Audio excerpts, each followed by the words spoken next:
Bonsoir Christian Jost, vous représentez les salariés de l'entreprise FLAC à Rhino. L'entreprise est placée en redressement judiciaire depuis le 30 septembre. Du coup, les salariés de FLAC font feu de tout bois pour trouver des clients. Vous lancez en appel ce soir? Oui, c'est bien ça. Nous cherchons des clients pour toutes sortes de lacages, du bois, aluminium, tout ce qui est métal. Et nous pouvons aussi sabler des pièces pour sauvegarder 30 salariés qui risquent d'être mis à la porte. Des clients pour sauver une entreprise? Oui. Un peu plus de 60 personnes travaillent pour FLAC. Demain, il y aura de toute façon de la casse sociale. Combien d'emplois espérez-vous sauver justement? Avec tout le potentiel que nous avons dans la société, on pourrait sauvegarder tous les salariés, les 64 qui sont dans l'entreprise. Ce n'est pas commun de voir une entreprise aller chercher des clients, des salariés se mobiliser pour chercher des clients pour leur outil de travail d'une certaine manière. C'est vrai que ce n'est pas très commun, mais c'est une des plus grandes manières et c'est la seule chose qu'on a trouvé à faire. Et nous connaissons bien l'entreprise et c'est pour ça que nous cherchons tous les clients potentiels. Vous êtes spécialisé dans le laquage. En gros, vous peignez des caisses de poids lourds, c'est ça? Oui, l'habillage de Lactros, puisque notre unique client c'est Mercedes, mais ce n'est plus suffisant.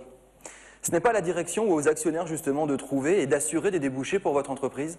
Si, c'est bien vrai, mais les premiers actionnaires qui sont Fritz Meyer qui viennent d'Allemagne, ils sont à 60% actionnaires, mais eux, ils ne sont plus intéressés par la société, ils veulent la quitter. Et s'ils la quittent pas aujourd'hui, ils la quitteront le 31 août 2010.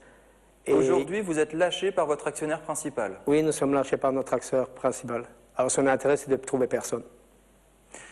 Est-ce que vous avez l'impression de jouer votre survie ici, la vôtre, celle de vos collègues, ou le mot est un petit peu fort?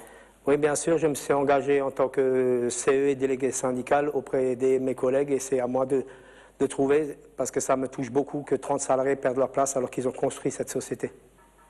Est-ce que cette société, selon vous, est viable aujourd'hui? Cette société, elle a le potentiel, elle est viable, elle est capable de tout faire. On est juste dans une crise, mais c'est que l'automobile. On peut sortir de l'automobile.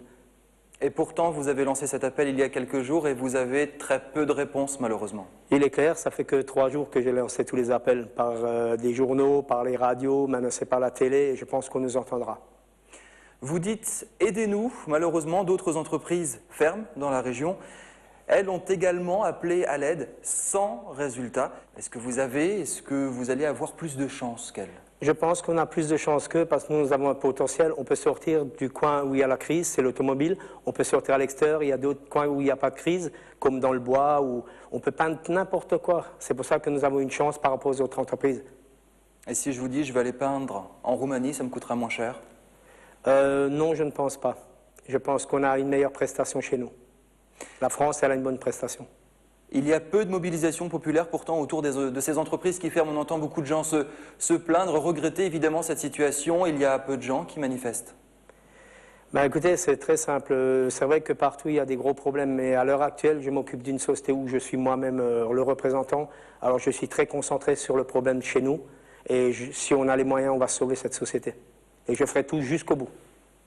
Jusqu'au bout, c'est-à-dire? Oui, ça veut dire jusqu'au jour où je dois être devant le tribunal de commerce, pour pouvoir bien leur démontrer qu'on a des possibilités et qu'on est capable d'y arriver.